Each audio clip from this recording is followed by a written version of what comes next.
नमस्कार बंधुरा खबर सन्धान चैनले आपनादेर प्रत्येकके स्वागत जानाच्छि। अवशेषे पश्चिमबंगे दक्षिणबंगे बृष्टि आसार सम्भावना आरो बाड़छे। उत्तरबंगे बन्या परिस्थितिर मतन अवस्था तैरी हच्छे। इतिमध्ये तिस्तार जल बाड़छे, रयेछे लाल सतर्कबार्ता 3टी जेलाते। तबे दक्षिणबंगे कबे वर्षा प्रवेशेर सम्भावना रयेछे ए प्रसंगे आबहावा दफ्तर की जानाচ্ছেন आजके एबं आगामी कयेकदिन बांगलार जेलाय जेलाय कोथाय केमन पूर्वाभास पाওয়া যাচ্ছে समस्त किछु आपनादेर संगे शेयर करार चेष्टा करब। आपनादेर काछे भिडियोटी भालो लागले एकटी लाइक करते भुलबेन ना। आमादेर चैनलटिके सबस्क्राइब करे राखार आपनादेर काछे एकान्त अनुरोध रइल। এই মুহূর্তের যা পূর্বাভাস রয়েছে তাতে দক্ষিণবঙ্গে আজকেই যে ব্যাপক পরিবর্তন ঘটছে তেমনটা নয়, তবে ধীরে ধীরে বৃষ্টির দিকে এগোচ্ছে আবহাওয়া। তবে আজকে বিক্ষিপ্ত আকারে বৃষ্টির সম্ভাবনা থাকছে অবশ্যই। সেই সম্ভাবনা রয়েছে দুই মেদিনীপুরের দিকে, ঝাড়গ্রাম, বাঁকুড়া, পুরুলিয়া, হুগলি এছাড়া বর্ধমান জেলার দিকে বৃষ্টির সম্ভাবনা থাকছে। বজ্রবিদ্যুৎ সহ হালকা দু এক জায়গায় হালকা মাঝারি বিক্ষিপ্ত বৃষ্টি চলবে। অন্যদিকে কলকাতা, হাওড়া এখানেও বিক্ষিপ্ত হালকা ধরনের বৃষ্টি হতে পারে। এছাড়া রয়েছে অন্যান্য জেলা বীরভূম, মুর্শিদাবাদ, এছাড়া রয়েছে বেশ কিছু কিছু পার্শ্ববর্তী জায়গা, সেখানেও বিক্ষিপ্ত কোনো কোনো জায়গায় বজ্রগর্ভ মেঘ থেকে বৃষ্টি হতে পারে। তবে আজকে দক্ষিণবঙ্গের কোনো কোনো জেলাতে তাপপ্রবাহের সম্ভাবনা থাকছে। বিশেষ করে রয়েছে পুরুলিয়া, বাঁকুড়া, পশ্চিম বর্ধমান এই জেলাগুলোর কোনো কোনো জায়গায় হালকা ধরনের তাপপ্রবাহ চলতে পারে। যে অবস্থাটা চলছিল তার আবহাওয়ার উন্নতি আস্তে আস্তে শুরু হয়েছে, অর্থাৎ গরম পরিস্থিতি আস্তে আস্তে কিন্তু কমতে চলেছে। তবে কবে যে বর্ষা দক্ষিণবঙ্গে প্রবেশ করবে তার কিন্তু আপডেট এখনও পর্যন্ত আবহাওয়া দপ্তর দেননি। তবে যেভাবে পূর্বাভাস আমরা দেখতে পাচ্ছি 20 তারিখের মধ্যে কিন্তু বৃষ্টির সম্ভাবনা আরও বেড়ে যাচ্ছে দক্ষিণবঙ্গের জেলায় জেলায়। বিশেষ করে 18, 19, 20 তারিখে 20 তারিখের পর বৃষ্টির সম্ভাবনা আরও বাড়বে। অর্থাৎ এটা মোটামুটি পরিষ্কার 20 বা তার আশেপাশে কিন্তু বর্ষা প্রবেশের সম্ভাবনা রয়েছে দক্ষিণবঙ্গের জেলায় জেলায়, অর্থাৎ দক্ষিণ পশ্চিম মৌসুমি বায়ু। আজকে দক্ষিণবঙ্গের জেলায় জেলায় তাপমাত্রা থাকার সম্ভাবনা রয়েছে। বিশেষ করে পশ্চিম দিকের জেলাগুলো যেমন রয়েছে পশ্চিম মেদিনীপুর, ঝাড়গ্রাম, বাঁকুড়া, পুরুলিয়া, পশ্চিম বর্ধমান এই সমস্ত জেলাগুলোতে 40-এর ওপরে তাপমাত্রা থাকতে পারে, 42 থেকে 43-এর মধ্যে থাকতে পারে। কলকাতা, হাওড়া, হুগলি এছাড়া উত্তর এবং দক্ষিণ 24 পরগনা, পূর্ব বর্ধমান রয়েছে, নদিয়া রয়েছে, মুর্শিদাবাদ রয়েছে, এখানে 37 থেকে 39-এর মধ্যে সর্বোচ্চ তাপমাত্রা থাকবে। আগামীকালের যা পূর্বাভাস রয়েছে আগামীকাল থেকে আস্তে আস্তে ধীরে ধীরে কিন্তু তাপমাত্রা অনেকটা কমতে শুরু করবে। 18 জুন তারিখ থেকে যে একটা ভালো রকম পরিবর্তন আসছে এটা জানাচ্ছেন আবহাওয়া দপ্তর। তবে আবহাওয়া দপ্তর এখনও কিন্তু বলেননি যে দক্ষিণবঙ্গে বর্ষার বৃষ্টি হবে বা ভারী বৃষ্টি হবে। যা বৃষ্টি হবে বিক্ষিপ্ত আকারে হালকা থেকে মাঝারি ধরনের বৃষ্টি হবে। তবে এটা গড়পড়তাভাবে যে কোনো জায়গায় একটু বেশি বৃষ্টি হয়ে গেল মানে এটা নয় যে প্রত্যেকটা জেলাতেই প্রত্যেক জায়গায় সেরকম বৃষ্টি হবে। তবে 18 তারিখ, 19 তারিখ, 20 তারিখে বৃষ্টির সম্ভাবনা আরও বাড়বে। বলা হয়েছে কলকাতা, হাওড়া, হুগলি, উত্তর এবং দক্ষিণ 24 পরগনা, পূর্ব এবং পশ্চিম মেদিনীপুর, ঝাড়গ্রাম, বাঁকুড়া, পুরুলিয়া, পূর্ব বর্ধমান, পশ্চিম বর্ধমান, নদিয়া, বীরভূম, মুর্শিদাবাদ প্রত্যেকটা জেলার দিকে বৃষ্টির সম্ভাবনা আরও বাড়বে। 18 তারিখ, 19 তারিখ, 20 তারিখ 20 তারিখের পর বৃষ্টির সম্ভাবনা আরও বাড়বে দক্ষিণবঙ্গের জেলায় জেলায়। তবে যে আরেকটা পূর্বাভাস রয়েছে 30 থেকে 40 কিলোমিটার বেগে দমকা ঝোড়ো হাওয়া দিতে পারে এমনটা পূর্বাভাস। তবে ঝাড়গ্রাম, বাঁকুড়া, পুরুলিয়া, বর্ধমান এই সমস্ত জেলাগুলোর দিকে, মেদিনীপুর জেলার দিকে তাপমাত্রা যেমন কমবে তেমনি ঝড়ের দাপট একটু বেশি থাকতে পারে। 40 থেকে 50 কিলোমিটার গতিবেগে ঘন্টায় দমকা ঝড় দিতে পারে। আগামী কয়েকদিনের এই রয়েছে পূর্বাভাস। তাই এখান থেকে আমরা এটাই বুঝতে পারছি আগামীকাল থেকে বৃষ্টির সম্ভাবনা বাড়বে, তবে প্রচণ্ড বৃষ্টি নয়, তাপমাত্রা কমবে। আজকে কিছু কিছু জেলার কিছু কিছু জায়গায় তাপপ্রবাহের সম্ভাবনা থাকলেও আগামীকাল থেকে আর তাপপ্রবাহ থাকার সম্ভাবনা নেই বললেই চলে দক্ষিণবঙ্গের জেলায় জেলায়। দুটি ধরনের বৃষ্টির সম্ভাবনা রয়েছে এই মুহূর্তে। একটি রয়েছে 18 থেকে 20, অন্যদিকে 20 থেকে আবার বৃষ্টির সম্ভাবনা আরও বাড়বে দক্ষিণবঙ্গের জেলায় জেলায়। 20, 21, 22 তারিখে বৃষ্টির সম্ভাবনা যেহেতু বাড়বে তাই তখন বর্ষার বৃষ্টির একটা সম্ভাবনা কিন্তু তৈরি হবে। এই পর্যন্ত আমরা একটা আপডেট পেয়েছি দক্ষিণবঙ্গের জেলায় জেলায় এইরকম পরিস্থিতি। তবে 20 তারিখের পর তাপমাত্রা অনেকটাই নেমে যাবে।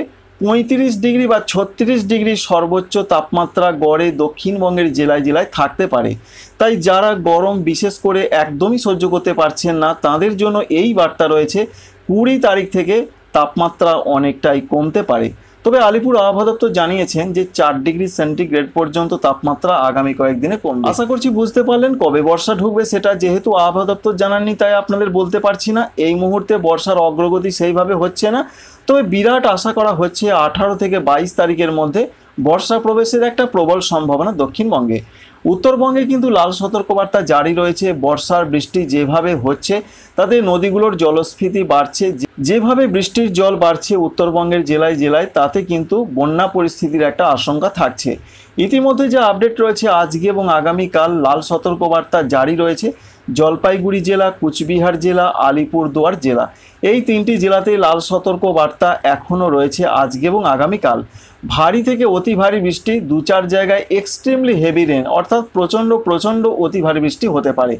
মূলত ভারী বৃষ্টির সম্ভাবনা অধিকাংশ জায়গাতেই রয়েছে এই তিনটি জেলার। দার্জিলিং এবং কালিম্পংয়ের ক্ষেত্রে বলা হয়েছে মাঝারি বৃষ্টি, কিছু কিছু জায়গার কিছু এলাকায় হতে পারে ভারী বৃষ্টি। তবে উত্তর দিনাজপুর, দক্ষিণ দিনাজপুর, মালদহর ক্ষেত্রে বলা হয়েছে বিক্ষিপ্ত আকার বৃষ্টি হবে। মালদাতে হালকা বৃষ্টি হবে, বিশেষ করে আজকে, আগামীকাল, আগামী পরশু। তবে 20 তারিখ থেকে মালদহ জেলাতে বৃষ্টি বাড়বে। উত্তর দিনাজপুর, দক্ষিণ দিনাজপুরে 18 তারিখ থেকে অনেক জায়গায় হালকা মাঝারি বৃষ্টিটা হবে। তবে ভারী বৃষ্টি 2-1 জায়গায় হতে পারে। উত্তরবঙ্গের নিচের দিকের জেলা উত্তর দিনাজপুর, দক্ষিণ দিনাজপুরে 18 থেকে 20 তারিখের মধ্যে। তবে মালদহ জেলার দিকে যেটা বললাম 20 তারিখ থেকে বৃষ্টিটা বাড়তে পারে। উত্তরবঙ্গের ক্ষেত্রে যে আপডেট এই পর্যন্ত সেটা আপনাদের সঙ্গে শেয়ার করলাম। আশা করছি বুঝতে পারলেন পশ্চিমবঙ্গের ক্ষেত্রে কি তথ্য বা কি আপডেট রয়েছে এখনও পর্যন্ত।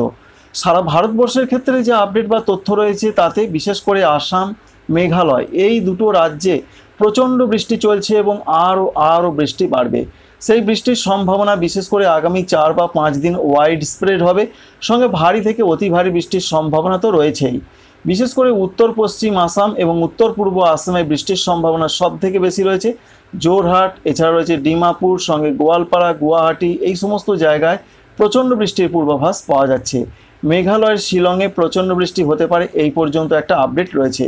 তাই উত্তরবঙ্গের জেলাগুলোতে এবং উত্তর আসাম, সঙ্গে রয়েছে মেঘালয়, উত্তর পূর্ব আসাম, উত্তর পশ্চিম আসাম, প্রচণ্ড বৃষ্টি কিন্তু চলতে থাকবে আগামী 4 বা 5 দিন, এমনটাই জানাচ্ছেন ভারতীয় আবহাওয়া দপ্তর। অন্যদিকে ত্রিপুরা, মণিপুর, মিজোরাম, নাগাল্যান্ড এখানে বলা হয়েছে ওয়াইড স্প্রেড হবে, অর্থাৎ অধিকাংশ জায়গায় বৃষ্টি হবে। তবে মাঝারি বৃষ্টি, কোনো এলাকায় একটু ভারী বৃষ্টি হতে পারে। বৃষ্টিটা আরও বাড়তে পারে আগামী 72 ঘন্টার মধ্যে, বিশেষ করে ত্রিপুরার দিকে এমনটা পূর্বাভাস পাওয়া যাচ্ছে। ভারতবর্ষের অন্যান্য রাজ্যগুলোর মধ্যে যে বৃষ্টির সম্ভাবনা তাতে পশ্চিমবঙ্গের উত্তরবঙ্গ রয়েছে, আসাম, মেঘালয় রয়েছে, এছাড়া রয়েছে কেরল, সঙ্গে রয়েছে কর্ণাটক, গোয়া, কোঙ্কণ। এই সমস্ত জায়গাগুলোতে ভারী থেকে অতি ভারী বৃষ্টি 2-1 জায়গা হতে পারে, এমনটাই এখনও পর্যন্ত পূর্বাভাসে আমরা জানতে পারছি বা লক্ষ্য করতে পারছি। আশা করছি বোঝা গেল যে ভারী বৃষ্টির সম্ভাবনা ভারতবর্ষের কোন রাজ্যে রয়েছে। তাপপ্রবাহ চলবে বিশেষ করে দিল্লি, পাঞ্জাব, হরিয়ানা, চণ্ডীগড়, উত্তরপ্রদেশ, পূর্ব উত্তরপ্রদেশ, পশ্চিম উত্তরপ্রদেশ, এছাড়া রয়েছে অন্যান্য জায়গা যেমন রয়েছে বিহার, ঝাড়খণ্ড, এখানে তাপপ্রবাহ চলতে থাকবে। সেই তাপপ্রবাহ কবে কমবে তার আপডেট এখনও পর্যন্ত নেই। আশা করা হচ্ছে আগামী 72 ঘন্টার মধ্যে তাপপ্রবাহ কমতে পারে। এছাড়া অন্যান্য যে সমস্ত এখনও জায়গা রয়েছে, বিশেষ করে রয়েছে মধ্য ভারত, এছাড়া পার্শ্ববর্তী কিছু জায়গা, সেখানে আইসোলেটেড প্লেসে হালকা বৃষ্টি হতে পারে। বাংলাদেশের জন্য যে আপডেট রয়েছে আজকে এবং আগামীকাল, বাংলাদেশ আবহাওয়া অধিদপ্তর জানাচ্ছেন বিশেষ করে রংপুর, ময়মনসিংহ, সিলেট এই 3টে বিভাগের অধিকাংশ জায়গায় যেমন বৃষ্টি হবে তেমনি কোথাও ভারী বৃষ্টির সম্ভাবনা রয়েছে। এর পাশাপাশি চট্টগ্রাম বিভাগের কিছু জায়গায় তাঁরা বৃষ্টির কথা বলছেন। এর পাশাপাশি তাঁরা আরও যেটা জানাচ্ছেন, বিশেষ করে রয়েছে ঢাকা, রাজশাহী, এছাড়া রয়েছে খুলনা, বরিশাল, এখানে মূলত 2-1 জায়গা বৃষ্টি হতে পারে। তবে 20 তারিখ থেকে বা 19 তারিখ রাত থেকে কিন্তু বৃষ্টির সম্ভাবনা বাড়বে। ঢাকা, এছাড়া রয়েছে খুলনা, বরিশাল, এখানেও বৃষ্টির সম্ভাবনা বাড়তে পারে, এমনটা পূর্বাভাস পাওয়া যাচ্ছে। তাপপ্রবাহ আজকেও চলতে পারে, এমনটা জানাচ্ছেন বাংলাদেশ আবহাওয়া অধিদপ্তর। তবে তাপপ্রবাহের সম্ভাবনা আগামী 72 ঘন্টা পর থেকে কমতে পারে, এমন একটা পূর্বাভাস আমরা পাচ্ছি। অন্যদিকে আগামী 5 দিনের যে পূর্বাভাস অধিদপ্তর জানাচ্ছেন, তারা বলছেন বৃষ্টি সঙ্গে দমকা ঝোড়ো হাওয়া, বজ্রবিদ্যুৎ সহ বৃষ্টির সম্ভাবনা বাংলাদেশে আরও বাড়বে। এখান থেকে পরিষ্কার যে বৃষ্টির সম্ভাবনা আগামী দিনে বাড়তে চলেছে এবং এর সঙ্গে তারা জানাচ্ছেন যে দক্ষিণ পশ্চিম মৌসুমী বায়ু বাংলাদেশে বিস্তার লাভ করেছে। আশা করছি বুঝতে পারলেন যে কোথায় কেমন পূর্বাভাস রয়েছে আবহাওয়ার ক্ষেত্রে। এখনও পর্যন্ত যদি আপনাদের কাছে ভিডিওটি ভালো লেগে থাকে লাইক করবেন, চ্যানেলটিকে সাবস্ক্রাইব করে রাখবেন। Thank you friends, thank you for watching.